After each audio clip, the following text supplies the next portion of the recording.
प्रकृतिवाद तो खैर हमने पढ़ा दिया है, इसका मीनिंग डिफिनेशन वगैरह लिखवाया है। प्रकृतिवाद और शिक्षा, प्लीज़ आप सभी से एक रिक्वेस्ट है कि अगर आपको मेरा जो चैनल देख रहे हैं और अगर क्लास आपको अच्छा लगता है तो एक बार लाइक तो कर ही सकते हैं ना, तो लाइक कर दिया करिए, और जो लोग और हैं तो उनको लाइक और शेयर भी कर दिया करिए, सब्सक्राइब भी कर दिया करिए, ठीक है। और इन रिक्वेस्ट के साथ क्लास में हम आगे बढ़ते हैं। शिक्षा नेचुरलिज्म यानी कि प्रकृतिवाद। प्रकृतिवाद का कल हमने तत्व दिखाया था। प्रकृतिवाद मेन जो है सिद्धांत, 3 तत्वों के आधार पे हम इसके सिद्धांत या शिक्षा में इन्होंने क्या उद्देश्य दिया है, शिक्षा में ये क्या प्रकृतिवाद ने शिक्षा के बारे में क्या क्या अपने विचार दिए हैं, इसके बारे में हम पढ़ रहे हैं।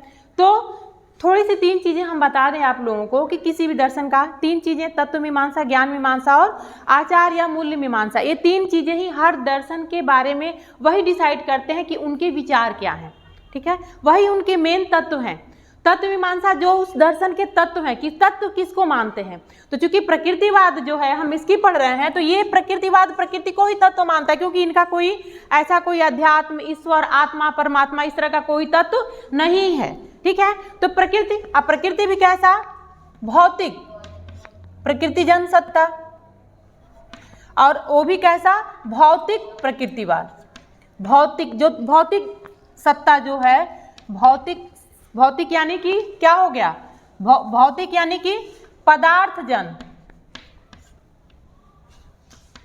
पदार्थजन्य सत्ता, जिसमें पदार्थ, हमने बताया था कि प्रकृतिवाद पदार्थ की बात करता है, यथार्थवाद वस्तु की बात करता है, हमने बताया था ना, यथार्थवाद वस्तु की बात करता है, आदर्शवाद विचार की बात करता है, ठीक है। और प्रयोजनवाद जब आगे हम पढ़ेंगे वो उपयोगिता की बात करता है, वर्तमान की बात करता है, ठीक है ना, हमारी आवश्यकताओं की बात करता है। चारों दर्शन के अलग अलग विचार हैं। तो प्रकृतिवाद जो है यह पदार्थ की बात, यानी जो प्रकृति है हमारा, ये विभिन्न पदार्थों से मिलकर बना है ना, तो इसलिए पदार्थ जन्य सत्ता को ही सही मानता है। तो इसका मेन क्या है, इसके में तत्व मीमांसा क्या हो जाएगा। अगर पहला तत्व मीमांसा की बात करें, तत्व मीमांसा यानी मेटाफिजिक्स, ठीक है। मेटाफिजिक्स की बात करें तो ये तत्व जो है प्रकृति जन्य सत्ता को ही तत्व मानता है, और इसी से सृष्टि ब्रह्मांड बना है। और प्रकृति जन्य सत्ता यानी पदार्थ जन्य सत्ता, ठीक है, पदार्थों की बात करता है। हम कहते हैं ना कि ये अणु परमाणुओं का ये बताता है ना कि इलेक्ट्रॉन, प्रोटॉन और न्यूट्रॉन से मिलकर बना है, और इनसे विभिन्न जो है इन अणुओं से, इन तत्वों से पदार्थ का निर्माण हुआ, और उन पदार्थों के संयोग से इस प्रकृति का निर्माण हुआ है, इनका विचार है, ठीक है। तो इसीलिए इनका मेन तत्व तो यही हो गया। दूसरा अगर हम क्या है, ज्ञान मीमांसा,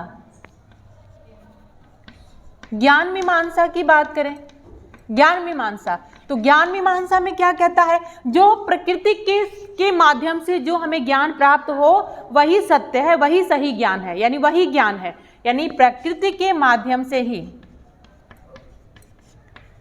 प्रकृति के माध्यम से प्राप्त ज्ञान, ठीक है, प्राप्त ज्ञान। और कैसे प्रकृति का हम ज्ञान कैसे प्राप्त करेंगे, इंद्रियों के माध्यम से, है ना, इंद्रियों के माध्यम से। इंद्रियां और कर्मेंद्रियां जो है यही ज्ञान के स्रोत हैं। तो इंद्रियां तो होगा ही, क्योंकि भौतिक पदार्थों का हम भौतिक पदार्थों का हम अध्ययन कैसे करते हैं, अपने इंद्रियां और कर्मेंद्रियों के द्वारा, इंद्रिय एवं कर्मेंद्रियों के द्वारा माध्यम हो जाएगा। और अगर मूल्य मीमांसा की बात करें तो मूल्य मीमांसा क्या कहता है, मूल्य मीमांसा प्राकृतिक नियमों का, एकदम सही बोली है सिमरन, प्राकृतिक नियमों का पालन करना ही या उसी के अकॉर्डिंग हमारा व्यवहार करना ही क्या है, सही व्यवहार, यानी उसी के आधार पे हम जीवन को सुखी बना सकते हैं, ठीक है। प्राकृतिक नियमों का मानना, प्राकृतिक नियमों का पालन करना, नियमों के अनुसार व्यवहार करना, ठीक है,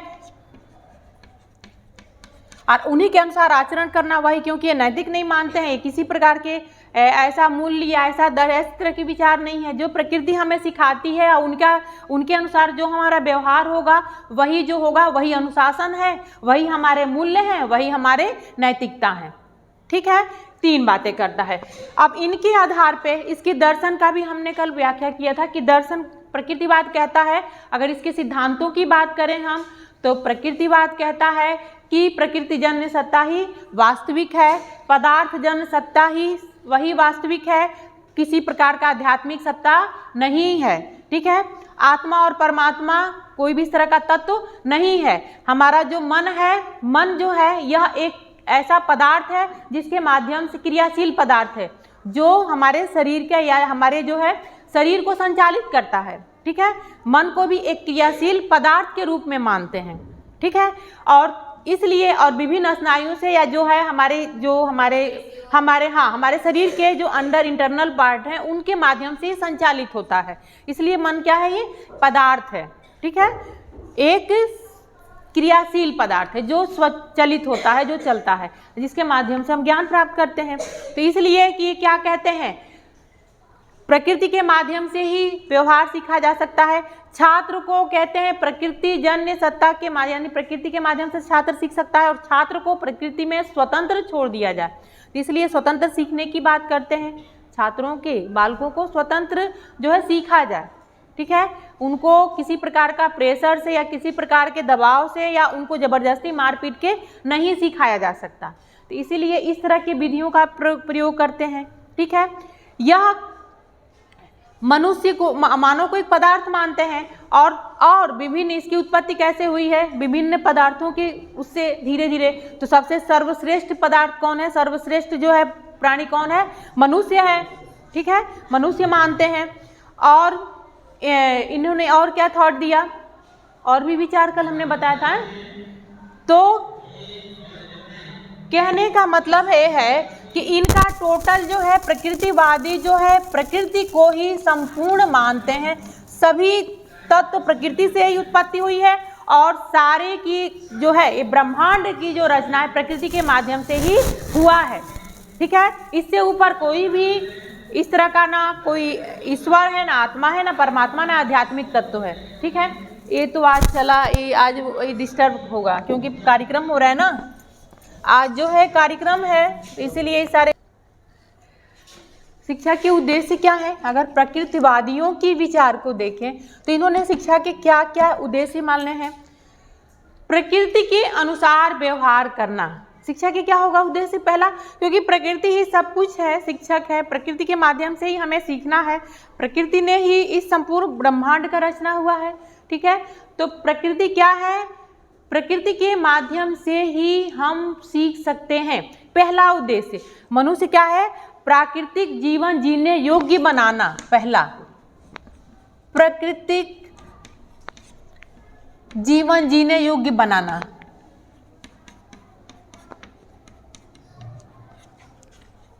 बनना कैसे, क्योंकि हमें प्रकृति के अनुसार जीना है, प्रकृति हमारे अनुसार नहीं होगा। एक बार इनकी विचार समझिएगा कि हमको प्रकृति के अनुसार जीना है, उनके अनुसार व्यवहार करना है, उनके अनुसार ही क्रिया करना है, जो प्रकृति के नियम है। और हमारे अनुसार प्रकृति नहीं करेगी। ठीक है, तो उनके अनुसार जीवन जीना ही शिक्षा का उद्देश्य है। दूसरा, संघर्ष, यानी जीवन संघर्ष के लिए व्यक्ति को योग्यता विकसित करना, क्योंकि जीवन के लिए हमें संघर्ष कर रहे हैं, हम प्रकृति में जी रहे हैं, प्रकृति से सीख रहे हैं, तो हमारे जीवन का क्या है, जीने के लिए हम सीख रहे हैं। क्योंकि प्रकृतिवाद कहता है वर्तमान को बेहतर बनाइए और भविष्य को बेहतर बनाए, फ्यूचर क्या है ये नहीं देखता। ठीक है, तो हमारा जो वर्तमान क्या है उसको सुखी बनाना। तो सुखी बनाने के लिए हमें क्या होगा, प्रकृति के साथ संघर्ष हम कैसे कर सकते हैं, है ना। हम जीवन जीने के लिए संघर्ष करना, संघर्ष करने योग्य बनाना। ठीक है, जीने के लिए संघर्ष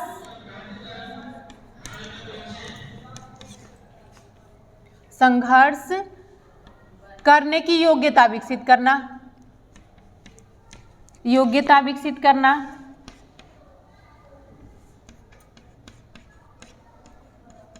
करना हो जाएगा। ठीक है, योग्यता विकसित करना।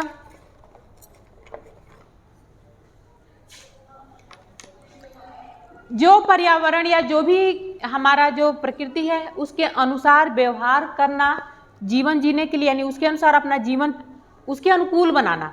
लेकिन उन प्रकृति के अनुसार व्यवहार करना भी हमारा शिक्षा का उद्देश्य होगा, यानी कि व्यक्ति को, मनुष्य को पर्यावरण के अनुकूल बनना, मनुष्य को पर्यावरण के अनुकूल बनना, यानी उन प्रकृति के अनुकूल बनना, उसके अनुसार बनना।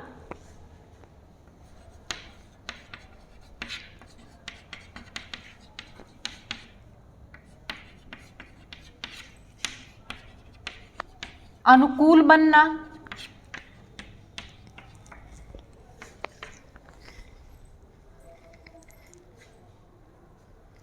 यह बालक के स्वतंत्र जो है विकास की बात करता है। तो क्या है? व्यक्तित्व का स्वतंत्र विकास। ठीक है, किसी का भी, किसी व्यक्ति या बालक का व्यक्तित्व का स्वतंत्र विकास, उस पर कोई रोक टोक न करे। ठीक है,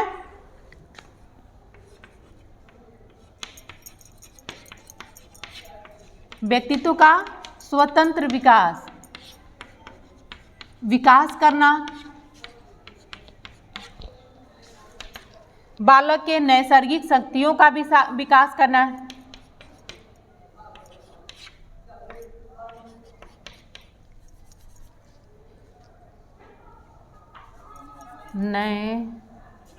नैसर्गिक शक्तियों का विकास करना। हाँ, नैसर्गिक यानी कि नैसर्गिक मतलब सबके अलग अलग क्षमता है। इन्हें कहा ना, इसीलिए इंडिविजुअल डिफरेंस को ये मानता है प्रकृतिवाद कि सबके व्यक्तिगत विभिन्नताएं सब में पाई जाती है। ठीक है, साइलेंट करो।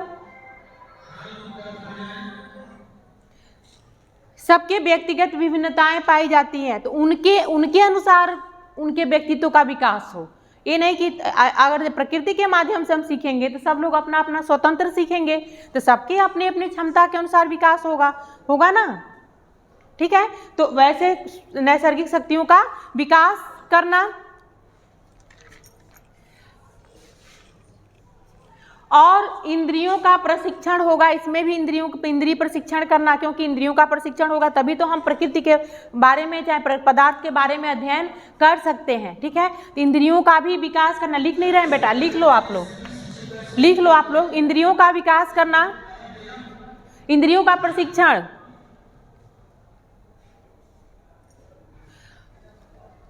और ये है मूल प्रवृत्तियों का विकास करना। मूल प्रवृत्तियों का विकास करना। मूल प्रवृत्ति क्या है? व्यक्ति की अलग अलग प्रवृत्ति है, अलग अलग नेचर है उनकी। जो कहने का मतलब है कि प्रकृतिवाद जो है वो अलग से कोई ऐसा आप पे थोपना नहीं चाहता है। आपके अंदर जो प्रकृति है, जो आपकी नेचर है, जो आपकी प्रवृत्तियां हैं, उन प्रवृत्तियों को ही विकसित करने का। क्योंकि कहता है ना कि बालक जो है शुद्ध आता है वातावरण में, जैसे आता है वो धरती पर, वो क्या होता है? शुद्ध होता है, उसके व्यवहार शुद्ध होते हैं। लेकिन जैसे वो समाज के संपर्क में आता है, उसके आचरण और व्यवहार अशुद्ध हो जाते हैं, क्योंकि उसके अंदर पहले से कोई अशुद्धियां है ही नहीं है।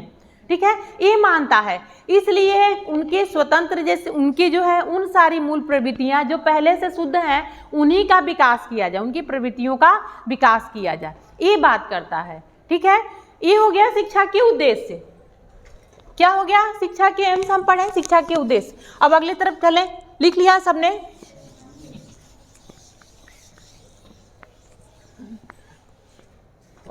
अब अगला डालिएगा पाठ्यक्रम।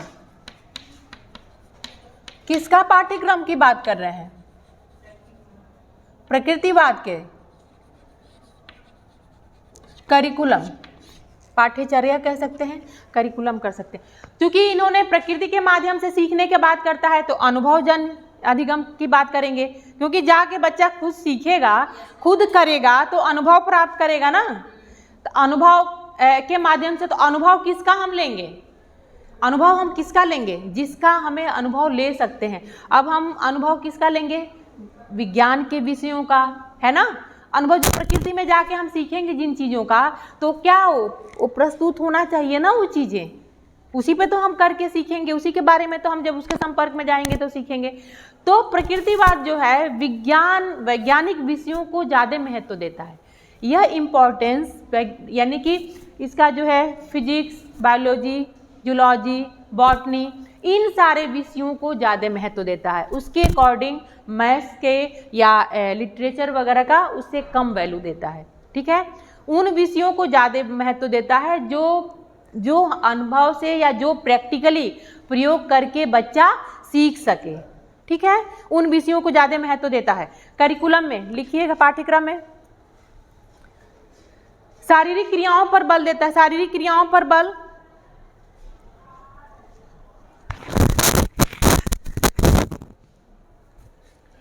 शारीरिक क्रियाओं पर बल। अब शारीरिक क्रियाओं पर बल देगा तो कौन कौन से विषय आ जाएगा? इसीलिए योग प्रकृति के माध्यम से सीखेंगे तो प्रकृति में जाएंगे तो उसी के अनुसार हमें खान पान, योग करेंगे ना, खेल कूद है ना। बच्चा जब प्रकृति छोड़ दिया जाएगा तो बच्चे को छोड़ा जाएगा तो खेले कूदेगा ना, दौड़ेगा, भागे, उसके माध्यम से सीखेगा। तो ये शारीरिक क्रियाओं पर विशेष, और इसीलिए पाठ्यक्रम में, चूंकि यह पाठ्यक्रम को उतना वैल्यू नहीं देते हैं, शिक्षक को एक पथ प्रदर्शक के रूप में मानते हैं, तो पाठ्यक्रम में जो है इन सारे विषयों का को करिकुलर एक्टिविटीज वगैरह को ज़्यादा महत्व देते हैं, उसकी बात ज़्यादा करते हैं, जिससे बच्चा जो है अनुभव लेके सीखे। ठीक है, स्वयं करके सीखे, उसको सिखाया ना जाए। ऐसे मौखिक विषयों का विरोध करते हैं, व्याख्यान वगैरह के लिए मौखिक विधियों का ये विरोध करते हैं। इसीलिए अनुभव द्वारा सीखा जाए, अनुभव द्वारा सीखना, करके सीखने पर बल देते हैं। स्वानुभव द्वारा, अनुभव में कैसा? स्वानुभव, स्वानुभव, स्वयं करके, अनुभव में भी स्व अनुभव के। ठीक है, यह सैद्धांतिक और औपचारिक शिक्षा का विरोध करते हैं। सैद्धांतिक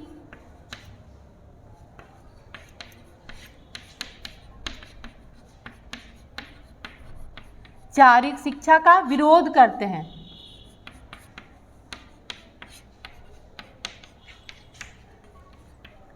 विरोध, सैद्धांतिक एवं औपचारिक शिक्षा का विरोध। सैद्धांतिक और औपचारिक यानी इसीलिए विद्यालय को महत्व नहीं देते, क्योंकि विद्यालय में औपचारिक शिक्षा दी जाती है।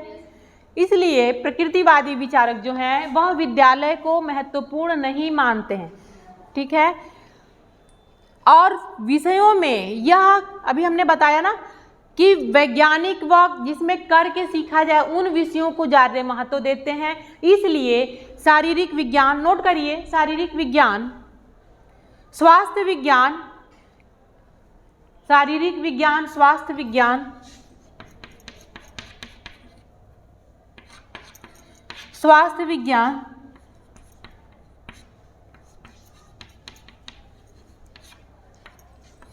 एवं भौतिक विज्ञान को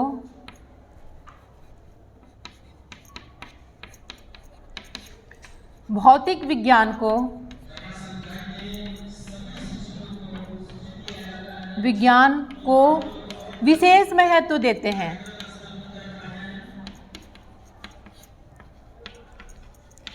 ठीक, इन विषयों को ज़्यादा ही महत्व देते हैं।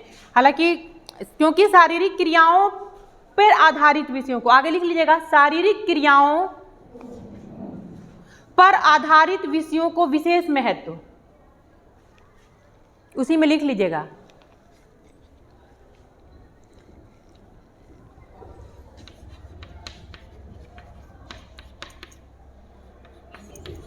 विशेष महत्व। ठीक है, शिक्षण की जो तरीका है, शिक्षण का जो वो है, उसको क्या, बाल केंद्रित हो, चाइल्ड सेंटर्ड हो। ठीक है, चाइल्ड सेंटर्ड विधि को ये अप्लाई करते हैं, यानी कि बच्चों के आधार शिक्षक जो है वह सिखाए ना, बच्चे की आवश्यकता के अनुरूप वह उसको कुछ बताए या उसको दिशा दे। ठीक है, छात्र स्व अनुभव स्वयं सीखेगा, लेकिन अगर वो किसी भी परिस्थिति में होता है या नहीं से तो शिक्षक बस उसको गाइडलाइन करे। ठीक है, इसीलिए चाइल्ड सेंटर जो है विधियों को महत्व देते हैं, बाल केंद्रित शिक्षा पाठ्यक्रम को मानते हैं। बाल केंद्रित शिक्षण एवं पाठ्यक्रम, पाठ्यक्रम मतलब कि उनकी आवश्यकताओं के अनुरूप पाठ्यक्रम भी हो। मनोवैज्ञानिक सिद्धांतों पर, क्योंकि मनोवैज्ञानिक सिद्धांतों पर बल देते हैं। जब हम छात्र की आवश्यकताओं को ध्यान में रखकर सीखेंगे, यानी कि छात्र के मनोविज्ञान के अकॉर्डिंग शिक्षा दी जाएगी, वही मनोवैज्ञानिक हो जाएगा। ठीक है, मनोवैज्ञानिक सिद्धांतों पर आधारित इनका पाठ्यक्रम है, मनोवैज्ञानिक सिद्धांतों पर आधारित, वैज्ञानिक सिद्धांतों पर आधारित पाठ्यक्रम। ठीक है ना, पाठ्यक्रम इसलिए लिख रहे हैं कि बच्चे जो मेरे क्लास करते हैं वो कई बच्चे नोट्स भी बनाते हैं, बताते हो सब नोट भी करते हैं, नोट्स बना रहे हैं वहीं सब, तो थोड़ा सा बच्चों को। ठीक है, जीवन में जो उपयोगी है उन्हीं सारी विषयों का अध्ययन किया जाए जो जीवन में उनके काम के हैं, जिसका उपयोग कर सकते हैं, उपयोगी विषयों को ही पाठ्यक्रम में सम्मिलित किया जाए। ठीक है, इसीलिए भाषा और इन सब विषयों को एक कम इम्पोर्टेंस देते हैं, इन्होंने कम महत्व दिया है। ठीक है, और चूँकि इसके जो विकास में मेन जो विचारधारा है रूसों का है, प्रकृतिवादी किसके हैं, रूसों का है। तो रूसों ने प्रकृतिवादी विचार में खेल के माध्यम सीखना, अनुभवजन्य अधिगम करना, ठीक है, बच्चे जाके खुद प्रकृति में, कहा है ना प्रकृति की ओर लौटो, कौन कहा था? नहीं, कौन कहा था प्रकृति की ओर लौटो? समग्र शिक्षा की बात किसने की थी?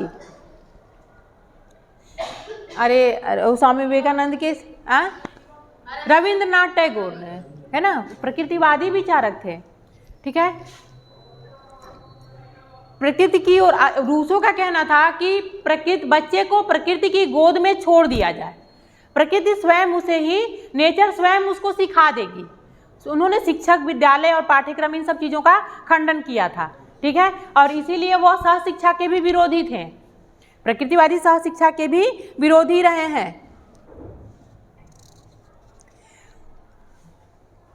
अगला हम शिक्षण विधियों की तरफ बढ़ते हैं, इसीलिए ये पुस्तकीय विधि का विरोध करते हैं। अब विधियां, शिक्षण विधियां, आज इसको कंप्लीट कर देते हैं। कितना टाइम हो रहा है, टाइम बताते जाइएगा आप लोग।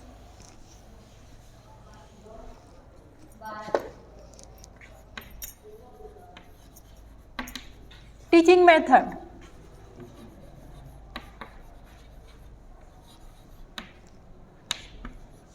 शिक्षण विधियां,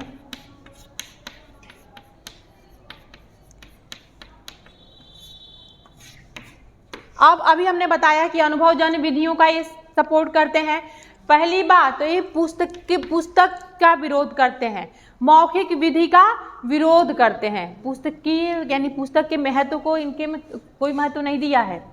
ठीक है, एक कमी भी हो सकता है ये आगे जब हम पढ़ेंगे तो। पुस्तकीय जो है शिक्षण प्रणाली का विरोध। ठीक है, अभी हमने कहा ना औपचारिक शिक्षा का विरोध करते हैं, सैद्धांतिक विषयों का, सैद्धांतिक शिक्षण विधियों का भी विरोध करते हैं। यह अनुभव आधारित शिक्षण विधियों के पक्ष में है, जो हमें एक्सपीरियंस मिले, जो हम स्वयं अनुभव कर सकें, जिसका हमें ज्ञान प्राप्त हो, जिसका हमें जो है उसकी समझ विकसित हो, जिसको हम अप्लाई कर सके, यानी प्रयोग कर सके। प्रयोग हम उसी का करते हैं जिसका हम स्वयं अनुभव लेते हैं, रटी हुई चीज़ों को प्रयोग नहीं कर पाते हैं, इसीलिए रटने पर इन्होंने विरोध किया है। इसलिए पुस्तकीय शिक्षण विधि का विरोध किया है, यानी पुस्तक को शिक्षण विधि में न रखा जाए। पहला नोट करिएगा, पुस्तकीय शिक्षण प्रणाली का विरोध।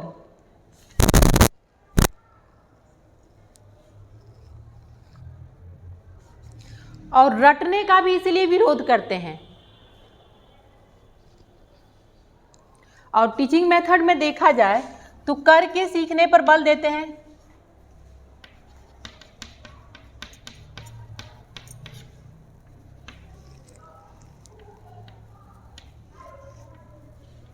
लर्निंग बाय डूइंग, करके सीखा जाए, ठीक है ना, लर्निंग बाय डूइंग, करके सीखना, अनुभव, अनुभव से सीखना, खेल के माध्यम से सीखना,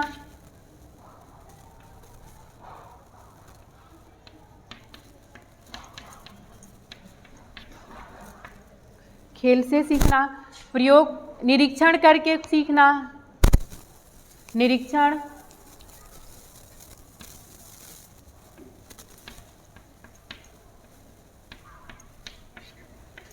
निरीक्षण विधि, अवलोकन विधि, और क्या कहा, अवलोकन तो नहीं हो सकता, निरीक्षण हो जाएगा, अवलोकन मतलब देखना किसी चीज़ को, खोज विधि, ह्यूरिस्टिक मेथड को भी, खोज विधि, बच्चा जब जाएगा तो खोजेगा ही ना कुछ उसमें, जब उसको छोड़ा जाएगा तो, ह्यूरिस्टिक मेथड, ठीक है, प्रत्यक्ष विधि, प्रत्यक्ष विधि, प्रत्यक्ष विधियों को प्रयोग किया है, प्रयोग विधि, प्रत्यक्ष विधि, प्रयोग विधि,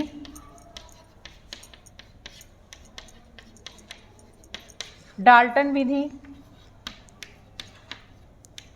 इन्होंने खेल विधि को, फ्रॉइड खेल विधि का, फ्रॉवेल हैं खेल विधि के जनक, फ्रॉवेल, मांटेसरी विधि, कहते हैं ना मांटेसरी स्कूल में बच्चों को खेल खेल में सिखाया जाता है, मांटेसरी थे,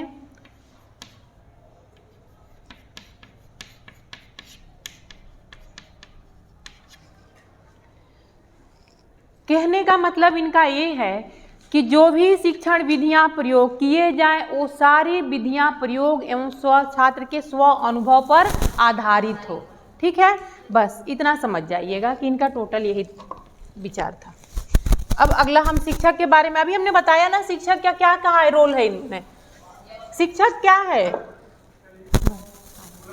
आगे, शिक्षक क्या है, शिक्षक का स्थान दूसरा है, यानी कि गौण है, छात्र केंद्रित जब हम बात करेंगे, जब एक चाइल्ड सेंटर्ड जो अप्रोच या मेथड की बात करते हैं तो वहां पे शिक्षक क्या हो जाता है, गौण हो जाता है, दूसरा है, सेकेंडरी हो जाता है, ठीक है, और रहे या ना रहे छात्र स्वयं भी सीख सकता है, ठीक है, तो शिक्षक का स्थान क्या है, गौण है, ऐसे सामान्य सी बात है, इसीलिए इन्होंने शिक्षक को विशेष महत्व नहीं दिया है, छात्र शिक्षा का केंद्र है, इसलिए छात्र को महत्व दिया, और छात्र किससे सीखेगा, प्रकृति के माध्यम से, ठीक है, तो छात्र का स्वयं विकास होगा, और वो भी छात्र की आवश्यकता, छात्र के मनोविज्ञान, छात्र की जो भी उसकी नीड्स हैं उसी के अकॉर्डिंग सिखाया जाए, उनकी वैयक्तिक इंडिविजुअल डिफरेंस को देखते हुए अधिगम कराए, मतलब सीखे, ठीक है, इसलिए छात्रों के आधार पे चाइल्ड सेंटर का मतलब ही होता है कि बच्चों की आवश्यकता, बच्चों की मानसिक स्तर, बच्चों की क्षमता, उनकी जो व्यक्तिगत विभिन्नताओं के आधार पर शिक्षण कराई जाए, इसका मतलब ही होता है, ठीक है। और विद्यालय की बात करें तो विद्यालय को क्या कहते हैं, प्रकृति की गोद में सीखना, प्रकृति को ही विद्यालय मानते हैं, किसको विद्यालय मानते हैं, प्रकृति को, तीनों चीज समझ जाइएगा। शिक्षक की बात करें तो शिक्षक क्या है, गौण है, शिक्षक द्वितीयक है, ठीक है, शिक्षक को विशेष स्थान नहीं दिया है। छात्र की बात करें तो छात्र स्टूडेंट क्या है, मुख्य है, और किससे सीखेगा, चाइल्ड सेंटर की बात करते हैं, ठीक है ना, स्व अनुभव। विद्यालय की बात करें तो विद्यालय क्या है, प्रकृति ही विद्यालय है, इसलिए प्रकृति के माध्यम से ही सीख सकता है। और इसीलिए विद्यालय को हमने बताया भी था, रूसों ने विरोध किया था, इसलिए उनका निषेधात्मक शिक्षा प्रसिद्ध है, क्योंकि रूसों ने विद्यालय पाठ्यक्रम इन सबका विरोध किया था। अब अनुशासन की बात करें तो जब छात्र स्वयं सीखेगा तो अनुशासन में क्या हो जाएगा, स्व अनुशासन, क्या हो जाएगा, स्व अनुशासन, छात्र स्वयं अनुशासित रहेगा, और दंड उसको कौन देगा, प्रकृति देगी, अगर कुछ गलत करेगा तो प्रकृति स्वयं उसे दंड देगी। ये हो गया सारा, बस कॉन्सेप्ट समझिए, उसमें लिखने का काम आप करते रहेंगे, बस आप समझिए कि क्या है, क्या कह रहे हैं, और उस पर आप अपना जितना चाहें लिख सकते हैं। अब इसकी अगर हम मेरिट डिमेरिट की बात करें प्रकृतिवादियों के अकॉर्डिंग, तो इनकी अगर विशेषताओं को देखें, सबसे पहली बात, एक छात्र चाइल्ड सेंटर्ड जो है विधियां अप्लाई करते हैं, आज वर्तमान की यही मांग है ना। तभी एनईपी 2020 ने यही तो बात कही है, बच्चों की आवश्यकता के अनुसार उसमें असाइनमेंट भरा जाए, उसमें तमाम वर्क कराया जाए, प्रैक्टिकल कराया जाए, जो आपके इंटरनल एक्सटर्नल जो कराए जा रहे हैं ना, ये सारे बांट दिए जाए, बच्चा करके सीखे, ठीक है ना। यही सारे विचार हैं। चाइल्ड सेंटर्ड जो है टीचिंग मेथड को ही अप्लाई कर रही है, सरकार भी उसी को मान रही है। तो ये आज के लिए तो इम्पॉर्टेंट है। औपचारिक विधि का विरोध करते हैं ये विद्यालय और शिक्षक को, यानी कि बाल केंद्रित शिक्षा की बात करते हैं। इसका प्लस पॉइंट है, विशेषता है, क्या मेरिट का लीजिए चाहे विशेषता कह लीजिए, दोनों बात हो सकती है। फिर ये पुस्तकीय ज्ञान का विरोध करते हैं। अगर किसी को वाकई में उसके व्यवहार में, शिक्षा क्या कहती है, हमारे व्यवहार में परिवर्तन हो सके, सिर्फ हम रट ले ही नहीं, उसको हम अप्लाई कर पाएँ, उसका प्रयोग कर पाएँ, यही तो शिक्षा का उद्देश्य है। तो ये वही बात कहते हैं कि पुस्तकीय ज्ञान का विरोध करते हैं, रटने का विरोध करते हैं, बच्चे के अस्थायी ज्ञान की बात करते हैं और उसके लिए स्व अनुभव जरूरी है, ठीक है। इंद्रियों के प्रशिक्षण पे बल देते हैं, इंद्रियों का प्रशिक्षण जरूरी है, तभी हम ये सारी इंद्रियां हमारे जब प्रशिक्षित हो जाएंगी तो हम हर चीज़ कहीं भी किसी भी विषम परिस्थिति में हम अपने जो है कोई भी समस्या का समाधान कर सकते हैं। इंद्रियों का विकास करना, मस्तिष्क जो है मौखिक विधियों का इन्होंने विरोध किया है, इसलिए रटने वाली विधा भी हमने बताया था ना, मौखिक विधि का विरोध करते हैं। यह सहशिक्षा के पक्ष में है, मतलब बल बाद में दिया है। रूसों ने तो विरोध किया है, खंडन किया है सहशिक्षा की, लेकिन बाद में अन्य विचारकों ने सहशिक्षा को महत्व दिया है, ठीक है। और एक बात और है, ये सामाजिक जो है न्याय और भावना, ये सब समाज में रहने का ये पक्षधर नहीं है, इसीलिए इसके डीमेरिट्स भी हो जाएंगे कि सामाजिक बंधनों को, सामाजिक, इसलिए राज्य को भी नहीं मानते हैं, समाज को भी नहीं मानते हैं, ये प्रकृति को ही सब कुछ मानते हैं। प्राकृतिक नियम यानी बच्चा स्वयं अपने नियम से चले, वो किसी भी प्रकार के बंधन में न रहे, ठीक है। ईश्वर, आत्मा, इस तरह के कोई जगत को नहीं मानते। अगर इनके डीमेरिट देखा जाए तो भाई संतुलन बना के चलना तो जरूरी है ना। अगर बच्चा का सारा प्रशिक्षण हो, अगर उसको ज्ञान विकसित हो या वर्तमान को बढ़िया बेहतर बना ले, उसके साथ ही नैतिकता का भी तो विकास होना चाहिए, उसका चरित्र भी तो शुद्ध होना चाहिए, है ना। उसके व्यक्तित्व में ये भी तो आता है, इसलिए इनका दोष भी है। क्यों? क्योंकि इन्होंने अध्यात्म को नहीं, अध्यात्म क्या करता है, हमें गलत चीज़ों से रोकता है, इसीलिए विज्ञान प्लस अध्यात्म दोनों को मिला के चल सकते हैं हम, सिर्फ एक को पकड़ के नहीं चला जा सकता, ठीक है ना। तो विद्यालय को इसलिए मंदिर कहा गया है, क्योंकि वहाँ बच्चे के हर गलत चीज़ों को दूर कर जाता है, सही चीज़ें उसको आगे बढ़ाया जाता है। तो विद्यालय के बिना समाज नहीं है, विद्यालय समाज का एक तरह से लघु रूप है। किसने कहा? जॉन डीवी ने, प्रयोजनवादी कहते हैं। अब आगे हम प्रयोजनवादियों के विचार पढ़ेंगे, उनका विचार इनसे भी और स्टैंडर्ड है, ठीक है। तो यहाँ तक इसके कुछ डीमेरिट्स, इनके मेरिट्स में ही डीमेरिट्स भी थे, ठीक है। यहाँ प्रकृतिवाद हमारा आज खत्म होता है, ठीक है। बहुत तेज हम बढ़े हैं, लेकिन सबको समझ में आया है कि नहीं? आया है, चलिए, ओके, थैंक्स।